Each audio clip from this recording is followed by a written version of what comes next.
And we're back. Welcome to the Preacher Games Podcast, the podcast about what's new and awesome in 3D printing for gamers. I'm your host, Jefferson J. Thacker, also known as Param, and I'm joined Kristin Sowards, also known as Lost Spheres.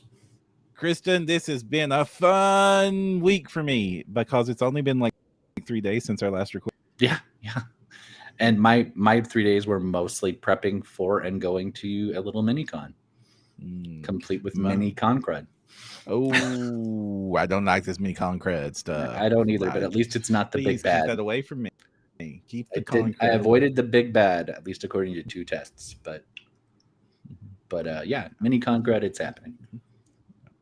So it's, basically I had the weekend to goof around since our last recording, and I got to paint some of those stuff that I printed out and showed off last time.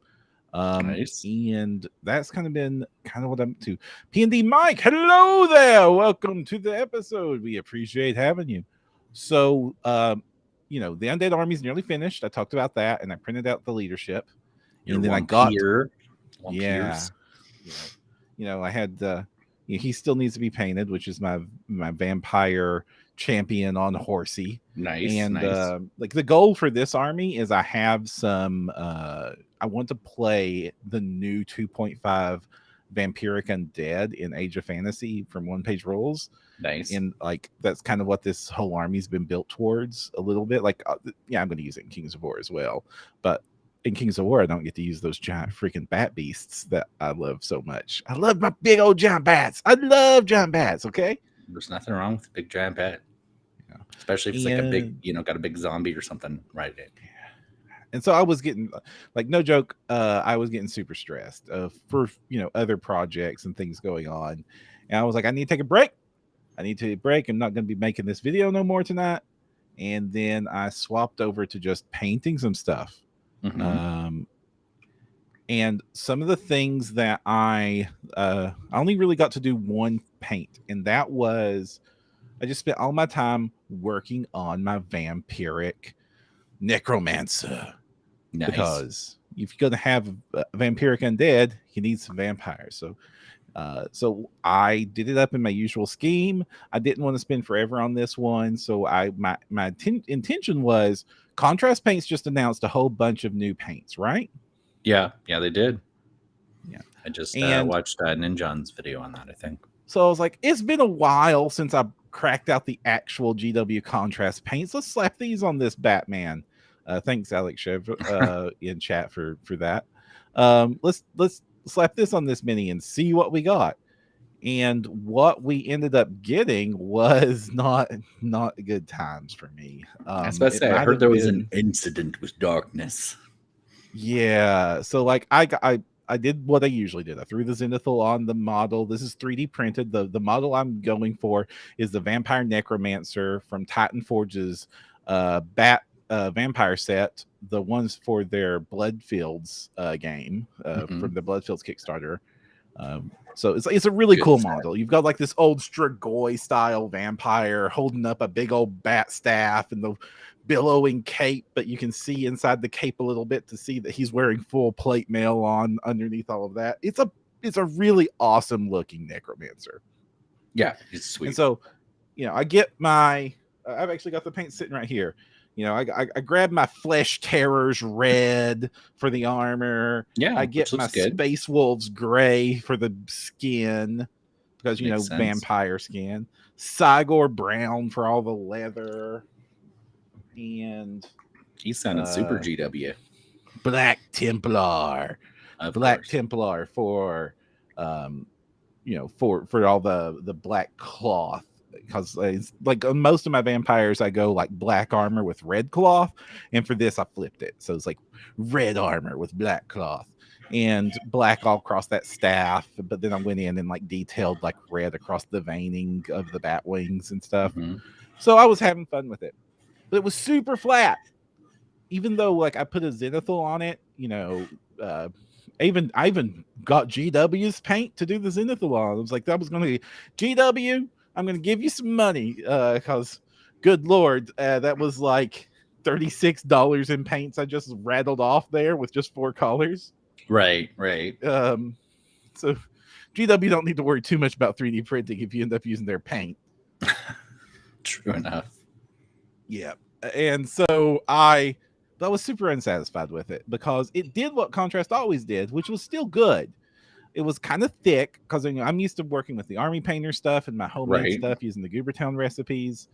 And that stuff's real great. That stuff is wonderful. It flows And though it's really fast, not it's like the and it's contrast stuff. Yeah. And the homemade stuff you have to be a little bit more careful because it if you go too thick it will drip, and you don't want your paint to drip. So like you have to go a little. You have to make sure your brush isn't overloaded when you're working with your homemade stuff. But other than that, it works great.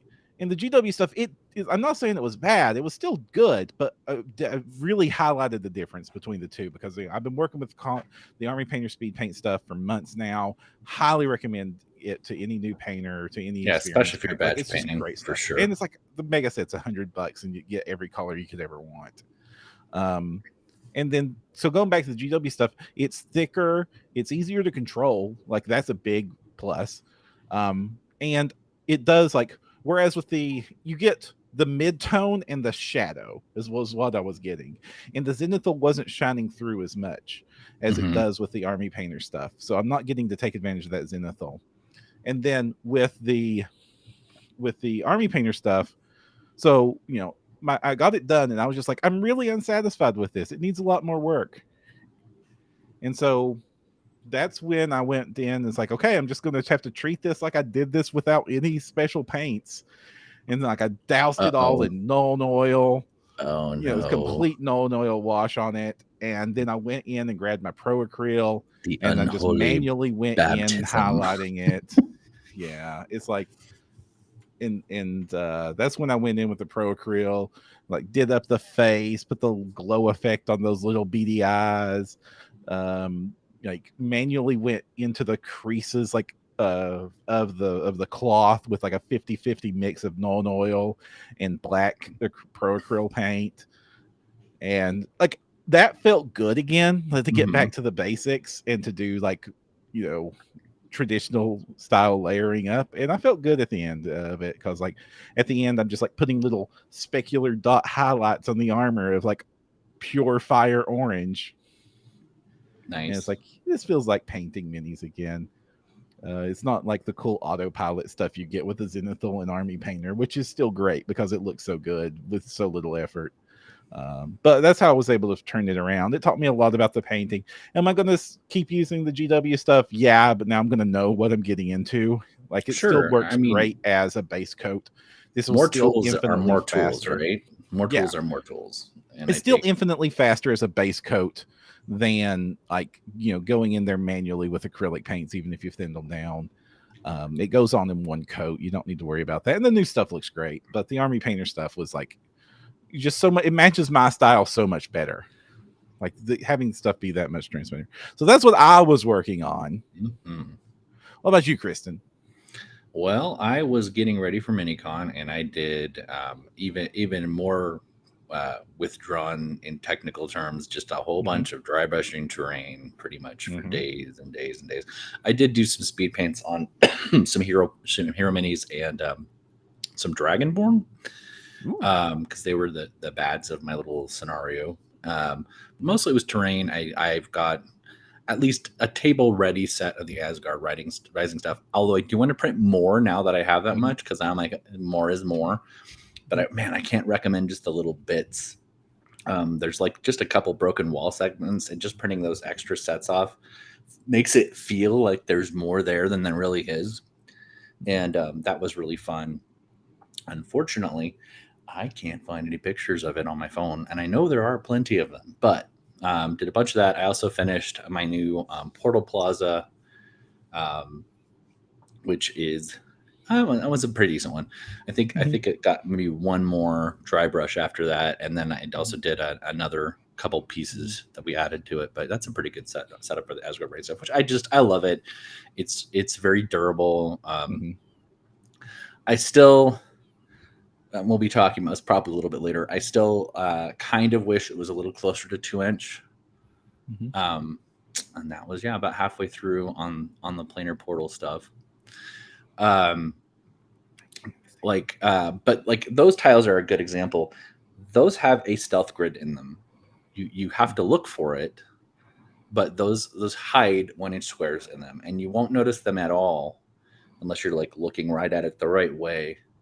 And I love that, and I really appreciate when a sculptor or creator or whatever works that into their designs. I mean, even like if you're doing foam core stuff, I want to say it was either Wylock.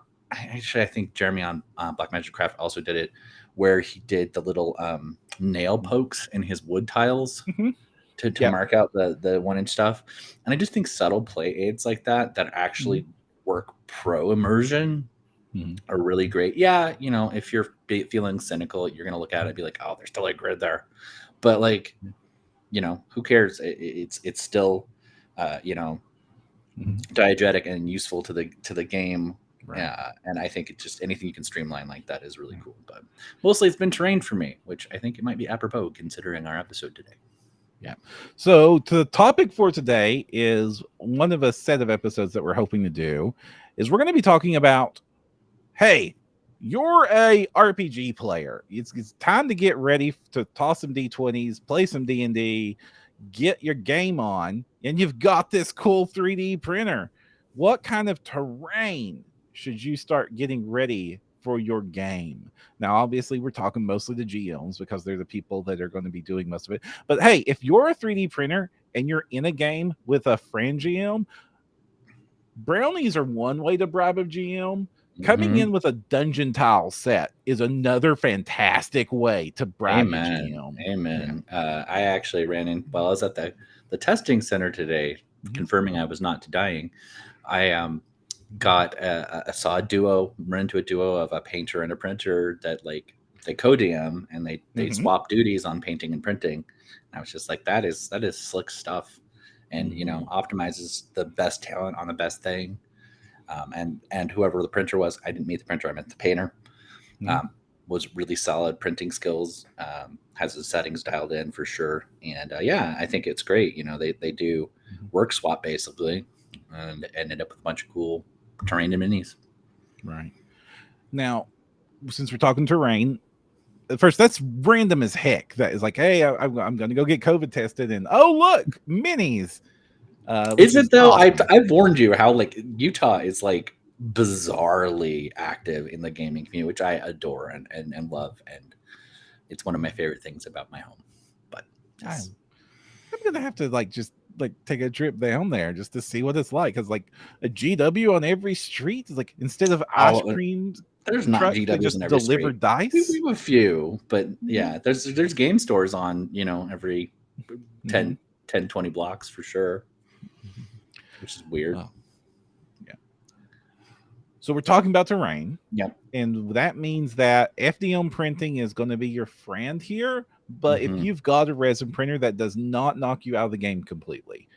We'll definitely talk about like what kind of terrain is easier to do on one than the other. And no matter which printer you have, you will be able to up your game so much. And in some cases, some terrain is best done in resin, such as like the scatter terrain. When we start talking about like the furniture and stuff, resin is king there. Yep. If an FDM filament printers are great for like bashing out dungeon tiles on the cheap in the big houses and stuff, but you can do dungeon tiles on like the smaller dungeon tiles. You can do them on a resin printer, no problem. Well, there's definitely some tricks to it, but yeah, you can get some really fun stuff going on resin printing for particularly wall segments, I think. Yeah, that's one of the reasons I do like dungeon sticks. Spoiler alert, I'm going to mention dungeon sticks again. Actually, 2 reasons I'll do that later. But the like things like dungeon sticks print great on resin because of like, they're small. You're just printing 4 inches of wall. That can go long ways on the Mars 1 even. Yep. You're good. And when you're printing stuff like that, resin printers can put out a ton of that stuff fast, a lot faster than your FDM will do. Especially if it's been well designed. There are sets out there that are well designed for hollowing and things like that. That like you can get a lot more streamlined usage of your resin, and you can do a bunch of them for sure. Right. So let's get started. Like, hey, like what makes printing terrain different for getting ready for a campaign than say getting ready for a war game. And I'm going to say that you get to think bigger and smaller at the same time. That's fair. That's fair. So, Yeah, I think first off, I think rules supporting terrain is great for role playing games. I know a lot of people don't use it for that, and if you're a theater of the mind person, I question why you're 3D printing. But maybe you are. Maybe it's just something to have a set piece so that people can kind of amazing focus. backdrops to put Yeah, yeah. behind. But I definitely find that as a rule enhancing or focusing element, I talk about having players with aphantasia on here quite a bit, and I think that is another super big aid since they don't have that theater of the mind thing going on and they can't visualize that stuff in their head. But yeah, for me, that's the first thing I want is I want something, and if it's just a boring grid, you can still make you can make square tiles that are scaled to your game system, and people do gorgeous jobs of just cracked big 1-inch square tile for miles. And I think we know a ton of those, but what would you say you're looking for first? So first, when you are doing any 3D printing and you're bringing real terrain to the table for your D&D games, I'm assuming you're not playing Theater of the Mind, though you could still be playing fairly abstract and just the relative positioning.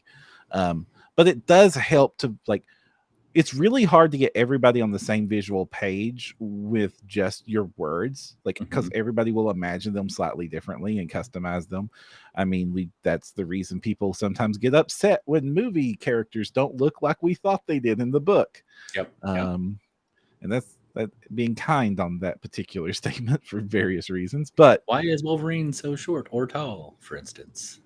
Wolverine is supposed to be tiny short. He's supposed to be tiny short. He is literally, yeah. He's like 5 even. And he just would get bigger, Hey, Ben, welcome to the chat. So, but when you bring in terrain, it really helps set the visual. Especially if you've done the job, if you've done your job well of picking good terrain and doing, you don't even have to paint it that great. The great thing about terrain is how little effort you need to put into painting it to make it look really good. Dry brushing is king here with terrain.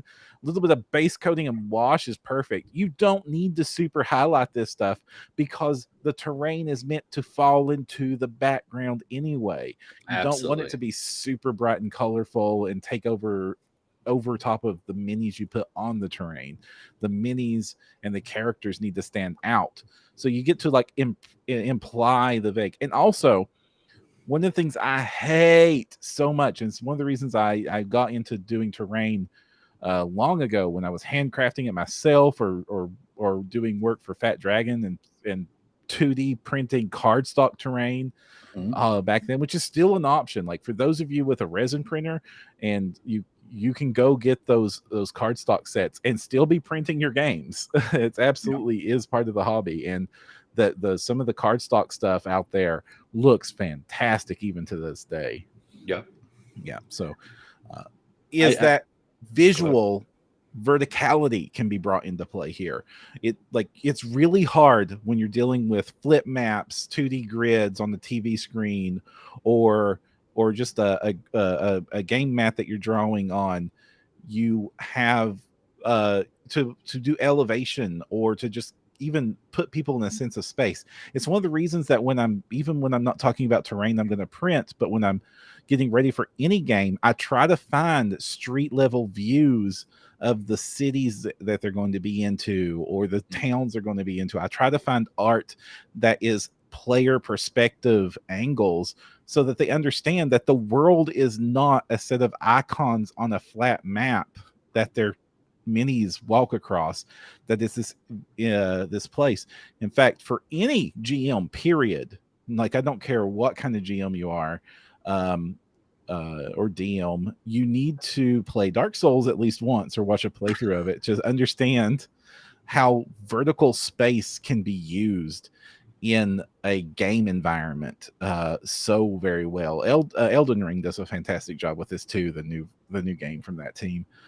It's just I mentioned those games specifically because Thurston Hillman and me have had conversations on Thurston Hillman's game designer for Paizo, did a lot of work for Pathfinder and Starfinder. Yep. One of the best GMs I've ever played under, and I've got to play under many of the greats. And he also like geeks out about how well the level design and the sense of space and the verticality is used in those games. And you can bring a lot of that to your table. Just having a hill on the battlefield, an actual 3D hill, and like setting up an ambush in that way just gets your players thinking about things in completely different ways that they're never going to think of if you just drew a circle and said, that's the hill. Right. Well, and I think P and Mike says the same sort of thing here in chat. I hear people talk about like, oh, casters are broken or whatever, and or this build is so great. Like I hear a lot about the sharpshooter feat in 5e, for instance, and these like crazy crossbow builds and stuff. I'm like, you get some terrain on the table, break some line of sights. These characters suddenly, aren't these like all powerful creatures anymore. Like, yeah, if you're playing, Pathfinder, for instance, like you have long range spells and you can throw fireballs for days. If you have your little like circle, that player's gonna be more inclined to say, yeah, I can just throw a fireball from across the battlefield or whatever. If you actually say, no, this is a hill and you can't see it and it's visual and it's like an instantaneous thing, they don't even try to like, break that or to game it. Where like and a lot of people talk about oh, I hate tactical gaming because it encourages power gaming. I'm like, there is a very real element to social engineering and power gaming, and without terrain, you're putting your game in that space where the person who's even unconsciously just like, well, I can do this, and they have this energy, and even as a DM you want to respond to it, but you're like, no, part of the challenge of this encounter is that there's blind corners and there's two terrains and there's an assassin up on the 3rd level balcony or whatever. Like, and you get like that verticality and that dimension, those geometries. Suddenly it's just not this, like one and done, everybody always complains about Pathfinder 2 and high level play in D&D as rocket tag. Well, if your rockets can't just shoot somebody, it's a whole different situation, right? Like, and I think terrain is absolutely critical for that. So one thing Mike brings into effect is they say, I've seen the players flip tables, take cover behind rolling barrels and stuff they wouldn't have done without it. And that's what I like to call the Scooby-Doo effect of bringing terrain to your table. So even if you are just going to be having a blank battle grid or that you're going to grab your blank, battle map and, draw out the room, actually putting like scatter terrain for barrels or tables and stuff will make the players want to interact with those objects. And the reason I call it the Scooby-Doo effect is if you ever watch some of the older cartoons like Scooby-Doo, every so often you'll see something that's supposed to be part of the background will be a little bit more vibrant than the background. And that's because that is going to be animated layer. It's going to move. Layer laying on top of the background. And it's been highlighted because they have to highlight it so that they can actually animate that later on in the scene. Chekhov's cell shading. Yes, Chekhov's cell shading. And when you put barrels and pillars and weapon racks and tables and pitchforks sitting inside of a pile of hay, that stuff is more likely to be used or interacted with or noticed by the players because it's actually there. It's the reason that the Minotaur mini standing on the battle mat stands out is because it's painted in 3D. You do the same thing with the throne covered in spikes and skulls, and they will use the throne covered in spikes and skulls to kick it down the dais to crush said Minotaur. So this little pillar, which is not 3D printed, I'll own that. Right. But this little pillar has been in my last 3 sessions, and that has been drug around and used to work in so many. It has literally moved from map to map as people. One of the characters is a very powerful telekinetic, and she lifts it and like moves it.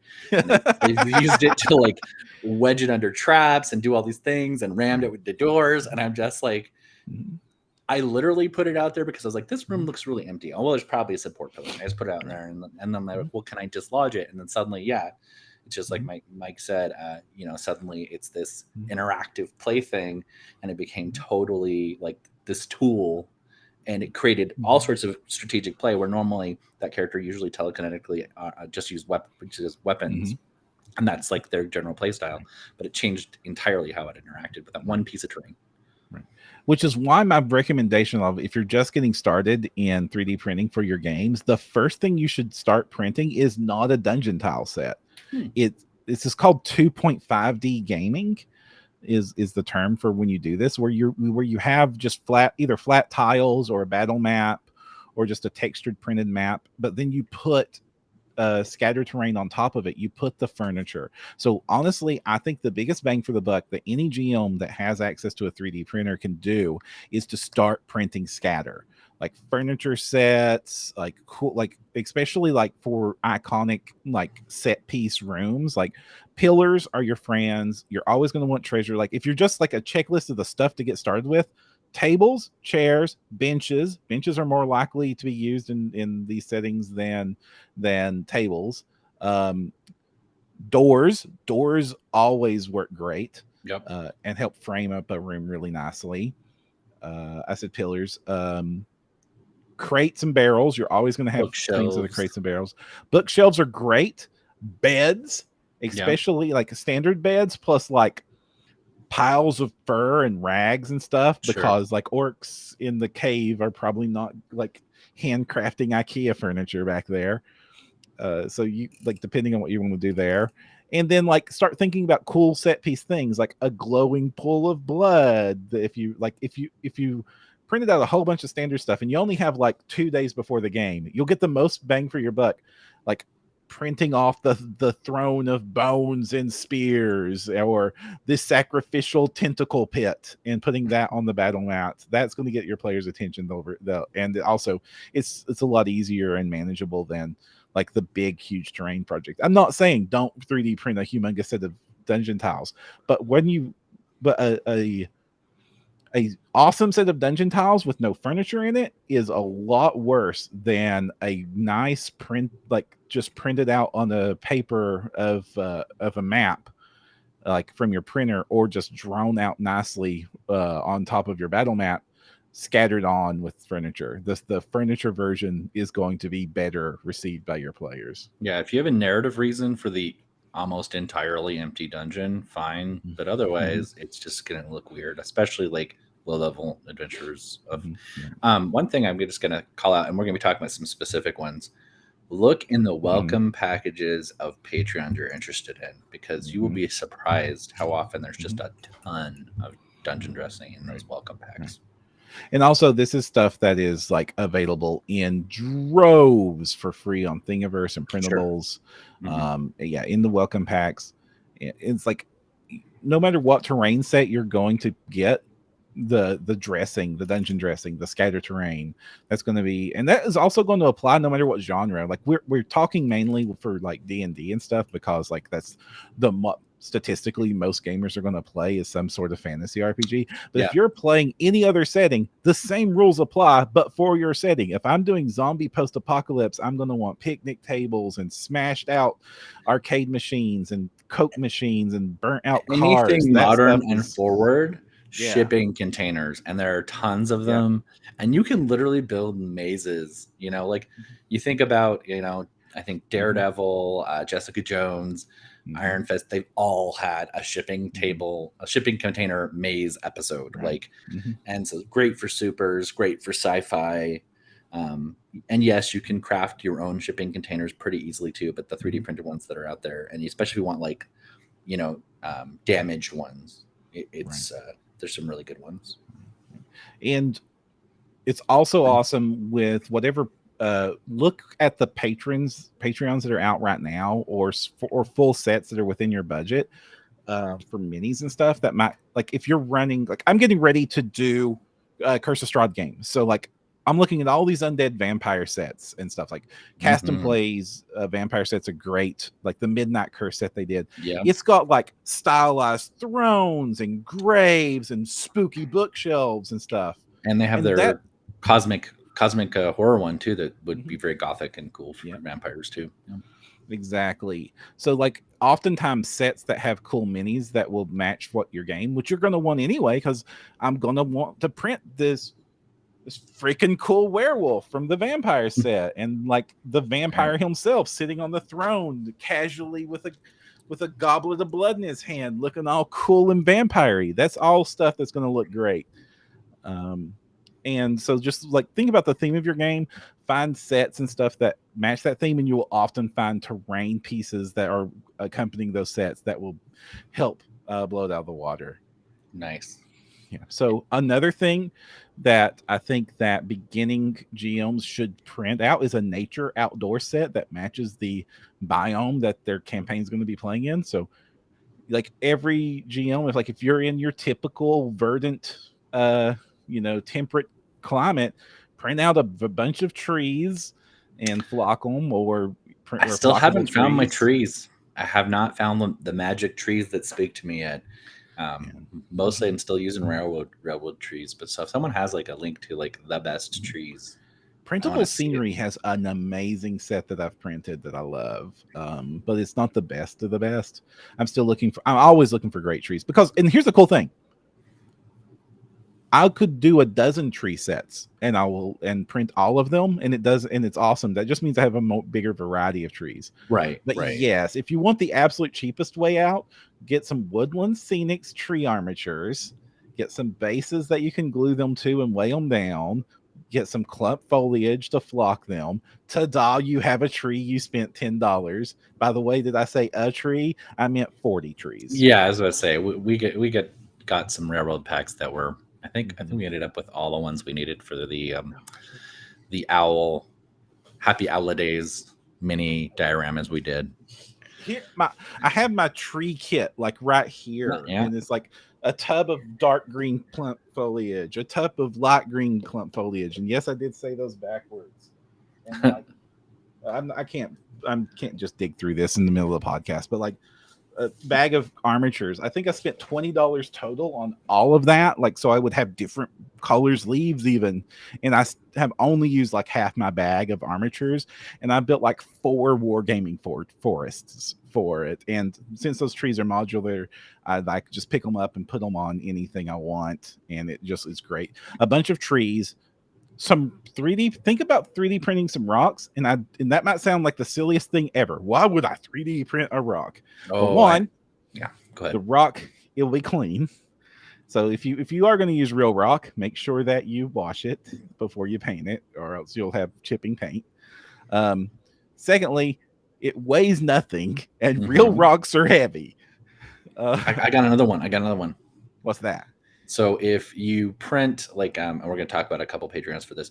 If you print a set that are very striking and themed, it creates this cohesive look that they're in a location where that type of rock is. And that is such a teeny but very critical immersion piece. That suddenly it's like, boom, we are here where there's all these, crazy crystal formations, or we're here where all the spiky ferns are in the undergrowth. And yes, there's my secret weapon. Remember, there. The audio audience can't see it. Yes. So he's pulled up a Patreon tribe, actually, I think, for fantastic plants and rocks. I believe their late pledges are still open for their big ones. But what this is, the tribe is really cheap. It has, I think, 4 to 5 packs of 4 to 5 elements, and they are very striking little like rocks or plinths or bushes. And they're very like some crazy out there themes too, like very, striking kind of balloony plants or spiky cactus looking plants or little pine tree plants. And you print, a couple of those. Yeah, the cubic plants, that would be perfect for your like Modron encounter right there in some sort of plane of law. And if you're listening to this, even the trees have right angles. Yeah, our little cube bushes with little different diamond shapes and stuff. And just a little element like that, you spritz those out around your board. You do maybe some axis flips, print 10 of them, 5 of each set, and then do one flipped axis, and you've got a very cohesive. There's some dinosaur bones there. You could have a whole dino quarry battlefield, with just a couple of those like spread out. And I think that is so cool how suddenly it just like sucks you into that location. We're definitely in this ancient washed out riverbed, and there's dino bits everywhere. I grew up near a dino quarry, so of course I have a special. And another set that so that was the fantastic plants and rocks, or fantastic rocks and trees. What's the name of that thing? Fantastic plants and rocks. And rocks. That's it. Yes. Yeah. That's a fantastic pledge. That's a fantastic Kickstarter. They have a monthly set too for a tribe. It's great. It's wonderful. Also, they're $2.50 for a set. So just browse through them. They're dirt freaking cheap. The 4 sets per month tribe is $3.90. So you're actually getting them for less than $1 a set. Okay, so yeah, that's getting added to my tribes immediately after this episode's over. And I was so mad when I realized that it hadn't confirmed. I missed several months of this thinking that I was still signing up for it. I was like, it's okay. They're so cheap anyway. It doesn't matter. Really, really cheap. And you get a discount if you join the tribe. So like, of course you do. Of course you do. I love how amazing a deal 3D printing is on my wallet. It's crazy. Cast and Play. They did a terrain essentials set, and the brilliant thing from that set is like it's not just here's a tree. It's actually like here's several pieces of themed things all clumped together that you can very quickly throw onto your battlefield or onto your game mat and get a bunch of really good looking terrain in a hurry. And the terrain essentials first set, you can still late pledge into that, and you can still buy the pieces individually. And they're about to do a second set. First set was like dozens and dozens of like different biomes. Like, I'm not joking, like hundreds and hundreds and hundreds of pieces of terrain in that there one set. Was desert, wastelands, beach, ocean, forest, jungle, volcano, cave, swamp, it keeps fungus, going, frost, meadows, and savanna. So and that was just that's just the core set. They stretch unlocked almost another dozen sets, so it's insane. And then they're doing a new one that's going to be coming out very soon that's about interiors. So like your dungeon dressing, your inside your manor halls, in like, you know, and if they do anything close to as good of a job, it'll definitely be worth paying attention to. They also showed off, and this will transition us to the next topic, that they were doing dungeon terrain as well as part of that, because they have a modular wall set that looks a whole lot like Dungeon Sticks but smaller. It's very slick looking. I like it. Yeah.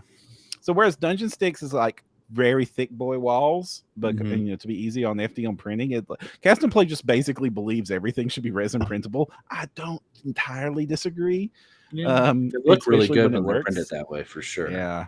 It costs a little bit more too, though. So resin is more expensive than filament, but it's so much faster. I could probably print out like a whole dungeon worth of stuff very quickly. Well, and I think that the way those look, the terrain essentials stuff, the interiors, is going to be very good if you have your gray battle mat and you've got your grid, but you just want to do dungeon walls really, really fast. And it looks like that's going to be perfect for that. So just like the Dungeon Sticks, they're doing a set of walls for interiors that are like the wall is a segment that has a hinge on each side that locks into the next segment at any angle you want. It looks like it's like 45 degrees. It looks like there's just enough angular like lock to it, but that it's got quite a bit of play. Right. So like there's a lot of, so you can then just, like Dungeon Sticks, basically draw out your rooms that way with the terrain very, very quickly and easily. And since you're only printing the walls, and these will be very thin, so they would actually like kind of run across a grid line fairly easy and still give room on either side for the mini to stand on fairly clearly. So that's a great option. And like I said, when I recommended the Dungeon Sticks, don't just do you can use it on your normal blank battle mats, but go check out like the terrain multi-pack flip maps that Paizo makes. And there's a few other companies that make similar things. So like you don't have to play if you play D&D and not Pathfinder, the battle mats from Paizo are still worth every penny. They certainly are, and they're 100% usable with your So, any but they make ones that are just different terrain, different texture floors. So like there's one that's all wood, one that's all grass, one that's all desert, one that's all water, one that's all dungeon stone, and etc. And like different colors. You can get one of those maps and then use the scatter terrain and the Dungeon Sticks or these new Cast and Play walls, and you will have a cool looking dungeon without having to 3D print for days and days and days to get a full dungeon tile set. Yeah. I'm very, very hype. I want to see it. I want that live like now. It's gonna show up while I'm gone, I bet. And one of the advantages of being a role player gamer compared to a war gamer is like when I'm getting ready to do a new table theme for, Kings of War, 1-page rules, Grimdark Future, I have to put a significant amount of time because I have a 4x6 table worth of terrain that I have to theme and make it look dense and good. So I've got a ton of terrain to do. And if you're just worrying about the big bad encounter at the end of my session next week, you've got maybe a 1.5 by 1.5 feet worth of terrain to worry about. It's a significantly smaller chunk. I think my last 4 sessions have happened in less than a 3x3 space dungeon. Right. In fact, a lot of people, like if you look at like the ultimate dungeon terrain stuff from Professor Diem has popularized, that's just like a circle of textured terrain on a Lazy Susan. So it's literally just a 2-foot circle that has a grid carved onto it that you swap out the textures of, and then you just put the 2.5D terrain on top of it, and that looks fantastic. It's a great looking stuff. It's super easy to build and quickly, and there's even been a couple of Kickstarters that have been trying to basically sell 3D printable versions of that same concept. And also, it's super easy to just do yourself if you do get some dungeon tile sets that you like. Instead of like dedicating yourself to building like a whole dungeon like modular set of tiles, just build a 2-foot by 2-foot take the big tile, print it a bunch of times till it's like a 1.5 feet or 2-foot square of it, glue it together permanently, and then you've got, bam, there's my wood tile. Let me put walls on this and we can use it. Bam, there's my dungeon tile. We do the same thing. It'll still look awesome. I often will go get their plexi window inserts from Home Depot and just put that down, because you can slide a map under them if you want, or you can put your 3D printed stuff on it, and you can just grab the edges of it and spin it on your table just like a Lazy Susan. Nice.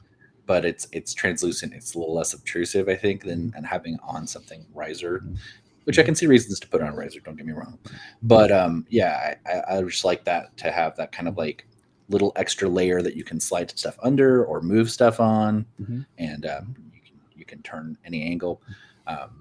One of the things I'm really liking about some of these new sets is there's half walls and broken walls, because if you have the suggestion of a wall, the visibility, like I love Dungeons and Lasers. If it wasn't for 3D printing coming into my life last year, I would have been I would have been Dungeons and Lasers fanboy for life. And I still get the stuff, but their walls are too dang high. It is too dang high. Like you have to have like players leaning over, looking down in there. Yeah. Unless you use like the Abomination vaults, half walls, and 3D printing kind of provides that. And slowly and surely there's a community of sculptors building extra things. Ben asked what Dungeons Lasers is. It is Archon Studios did a modular dungeon set. Right. It's injection molded plastic. It's very affordable. They just are winding down their 4th campaign of it, but it's modular dungeon tiles, and it's not 3D printable. You're buying box sets, very cheap box sets, like much cheaper than like if you remember how much. Basically, it's like a sprue like you would buy for like model planes or Warhammer or whatever, and you clip off the stuff and use plastic glue to put it all together. It's that, but dungeon tiles, and it's great. And it's cheap as heck. And so if you only have a resin printer, you could buy the Dungeons and Laser stuff for your dungeon tiles and print the furniture, and you would have a glorious time. Also, there are people printing accessories that you can plug into its modularity. So I'm hoping that continues, because I still love it, but it could be more customizable with printed stuff. And the reverse is like true, but we already kind of knew it, because 3D printing for gaming's been around for a lot longer than we have. So like it actually printing the terrain and then buying the figures is what was happening with FDM when FDM printing was kind of like the only game in town, or at least the only practical game in town. Like I remember like 5 years ago or so with Fat Dragon Games and talking with Tom and looking at that cool stuff, and then like seeing like I have like some of those models getting laser print on dental 3D printers. It was like, oh wow, I wish one of these days we could have one of those $40,000 resin machines, and now we all do.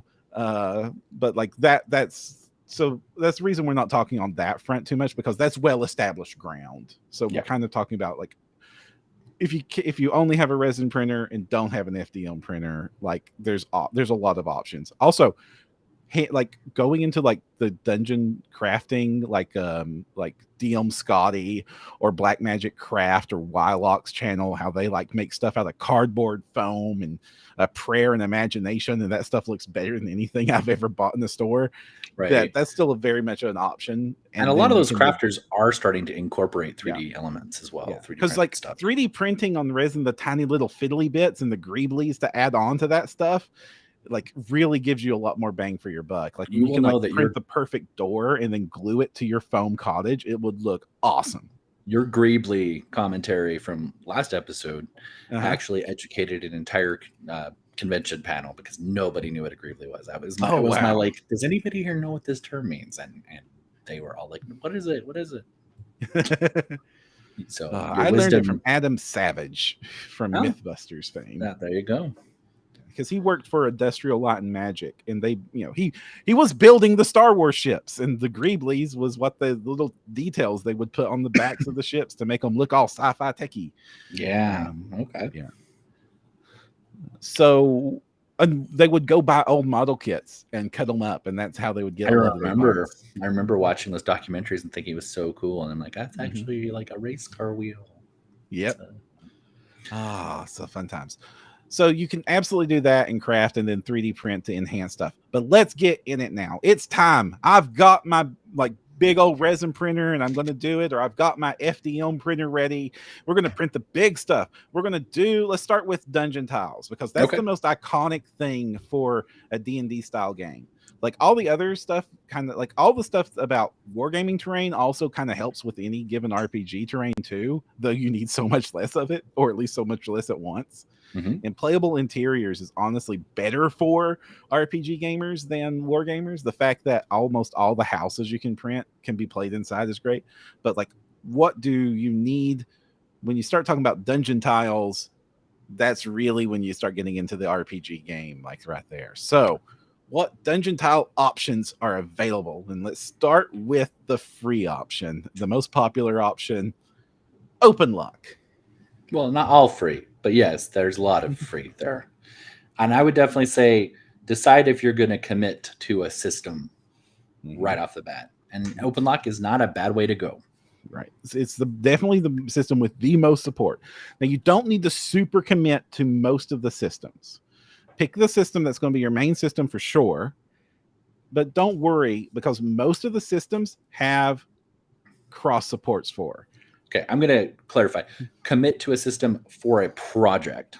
So like if you're doing a singular dungeon, I'm going to do the first floor of Mad Mage. Right. I would commit to a system for that probably. Right. Yeah. Yeah. So definitely per project, I agree. And you do want to make an informed choice here, but you're not getting married to it. Like if you decide to print some stuff for a different system, most of the popular systems have connectors that will connect between them. So like OpenLock is definitely the most popular because it's an open source system and anybody can make stuff that's compatible with it. So like you can go over to Printable Scenery and get their basic OpenLock set for $10, and that will work with everything Cast and Play produces, and so many of the other stuff. So you can just Fat Dragon and Aether Studios, I think both. Fat Dragon is Dragon Bite connectors, but it does. You can do converter connector. There is a cross piece. There is a I knew it was playable with OpenLock stuff. Yeah. So OpenLock was coming up in the scene. Fat Dragon was early on in the scene. The usual disclaimer I give: I did some work for Fat Dragon ages ago.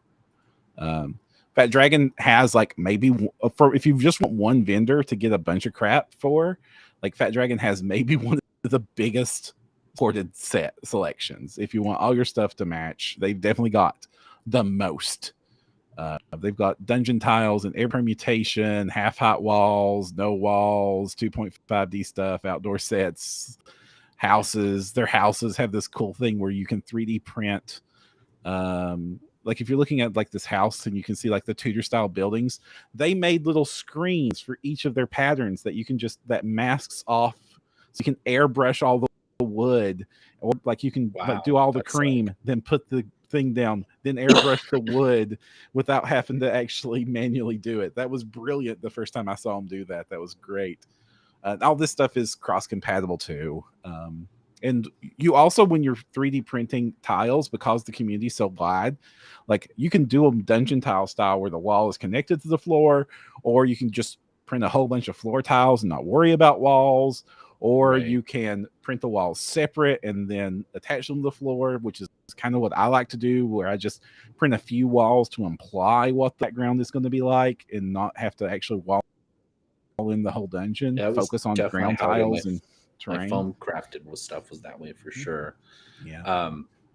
I think Aether Studios also has a pretty big selection, and one of the things I like about them, and oddly I find most of their stuff on DriveThruRPG, but Aether Studios does give a lot of free content and pay what you want content, so you can be sure you want to use it before you dive into their sets too deeply. But they have a lot of themed and flavored stuff, like Mesoamerican influence stuff, or they did a whole celestial zodiac themed dungeon, which was kind of neat.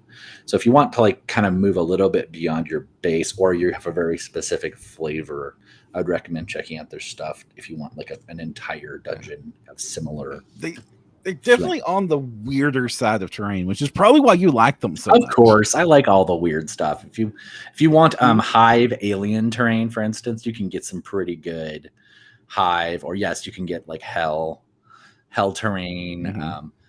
They do have some more basic stuff. I don't know, maybe basic is a bad word now, right? More classic stuff, we'll say that. But yeah, they have a lot of weird stuff, and I do love the weird stuff. It's true. Right.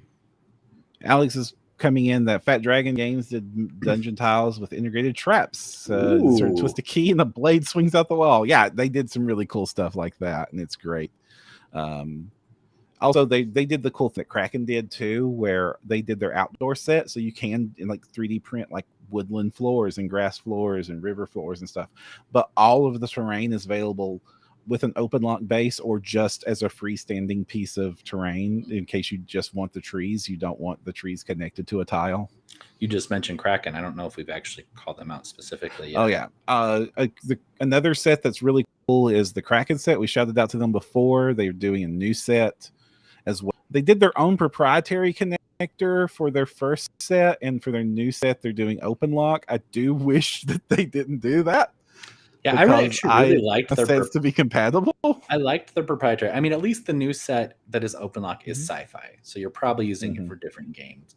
Right. But the old set with their old original connector, and if you're listening to this, it is just literally these flat troughs and a tight rectangular connector piece. Right. It is the fastest hot swapping I have seen. Like if you want a secret door that opens to a new hallway, like I love my Dungeons and Lasers, but like snapping that thing on, those holes can be so tight. And same thing. I like open lock stuff, but I break those clips. I do, especially if I'm doing stuff fast. And I think that's one of the things I loved about Kraken is it is just such a nice kind of pop in, pop out, very easy to connect. It holds just fine for play on the table. They did pictures of them picking them up all connected. I'd still be a little nervous to pick them up. A little bit. Yeah. But yeah. And we mentioned the sci-fi set, which is also a great, just generic outdoor set for fantasy gamers that they've done. And there's a new kid on the block that I have been like really enjoying, and I've lost the page. Where did I lose the page? Anyway, stall for me. Stall for you. I was going to go to like specific pieces. We're running out of time actually. So I would say if you just want flavorful is not a word. Flavored. I don't know. You want really nice centerpieces. Obviously you have your big cast of plays. You have, so you found Dungeon Lab while I was talking. but Heroes Infinite also has huge modular sets for all of their Patreon releases, their monthly stuff. Okay, Dungeon Lab, go. So Dungeon Lab is another big cool terrain set that's coming on. It does a similar thing to the Kraken stuff that I like. That's like focuses on implied walls and very quickly swappable base plates. The cool thing I like about this one is it's all magnetized, and also a great thing about 3D printing, if you decide that you're going to go with any of those other sets, there's open lock magnet sets that will convert your, like, just plugs that convert your open lock terrain into magnetized terrain. Dragon Lock has magnet sets that's available for their terrain. Like, people love magnets in this community, and no matter which system you were going for, somebody has made a magnet mod for it. So I would highly recommend considering starting with magnets right away, because that's a decision that if you make early, you will appreciate forever. And it's so much harder to retrofit that stuff. I want to test it, and I don't know. I think I might have backed Dungeon Lab. I want to test it with the Kraken because the layer height is similar. They look so close. You might basically be getting another set that's roughly compatible. And like, given that they use them with like to do hero quest boards just like the Kraken stuff, I bet they're pretty close. Be interesting to check. The cool thing about the Dungeon Lab stuff is that the magnet connecting base layer is separate from the tile detail. So you could you could just print the tiles as like little thin flat tiles, screw the magnet connector, and just use it that way. Secondly, you could grab one of the blank sets of any of the dungeon tile connections you want, very quickly merge those in 3D Builder or Blender. It's super easy to mod these to be cross compatible for the other ones. And the kind of the reasons easy, that it's still witchcraft to me, but go on. Okay, I will totally be doing a video on how to do it easy soon, and you're going to help me make that video. I guess I'm going to teach you how to do it. I hope so. But that also means that you can take your favorite terrain, just slice the top of it up, and then magnetize it to these if you wanted to. You could also probably Frankenstein some conversion tiles to just like link them. Yeah. So dungeon tile sets, I recommend focusing on like a few of the big tile, like save yourself some time and print a couple of big, like 6x6 rooms, and then some 2x8 hallways. And if you just do a bunch of those, you've got a quick set of dungeon in a hurry. So focus on the ground first, then print your walls. If you're going to print your walls integrated, then you're going to have to like print so many corner pieces. If you're going to print attached walls, so many corner pieces. You're going to need so many corner pieces. All dungeons are built with corners. That's how all dungeons are made. And you don't need much more than corners to suggest your big dungeon. You really don't. Yeah. A lot of players prefer it. I get a couple of corners for every room and maybe a big long wall piece or two if there's a cool detail I want to show off. And that's how I do it. And that's wonderful for me. And dungeon tiles, there's a ton of these other ones. Also, the cool thing is if you want to get the warlock tiles from WizKids, they are intentionally compatible with both open lock and dragon lock. So if you no matter which of those directions you went into, you can cross support with those tiles if you want to buy those pre-painted dungeon tiles from them. That's doable and awesome.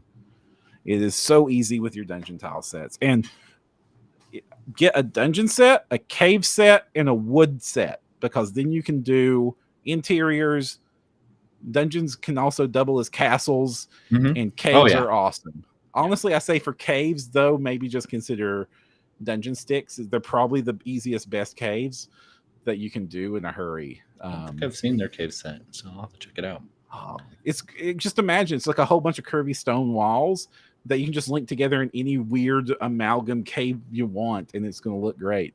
So if you're doing caves, just print out a bunch of cool stalagmites and stalactites and little pools, little mine tracks that the dwarves are using. That'll get you 90% of your cave there in a hurry. If you're into dwarves and mines, there's a little tribe called Making Tuan, I believe. And I think their current set is the Iron Mine. And they have 3D and verticality in a track set, and they have little mining carts. And I want to say their welcome pack had some mining carts in it too. But if you just want to like pop in there and snag, for $10, a huge mine, like the rail set of your mine, and I think it's even semi-functional. It's a good little steal. They do really good theme sets. They did a whole alchemy themed dungeon that's really neat. But yeah, if you're wanting the dwarf set right now, I would go snag that. Right. Finally, the final thing of we're going to run a little over because I want to do the topic justice. Not Let's say we could do a whole other episode on this. Clearly, yeah. But the buildings, like you've got your outdoor terrain, you've got your scatter, you've got your tiles to make your dungeon. And then also like villages and buildings and stuff. There's so many great 3D printable village sets and building sets out there. Just little ones that have playable interiors. I was about to say, you don't have to not have playable interiors anymore. There was a time where you didn't have to. You kind of like, oh, this looks really cool. I need to get this.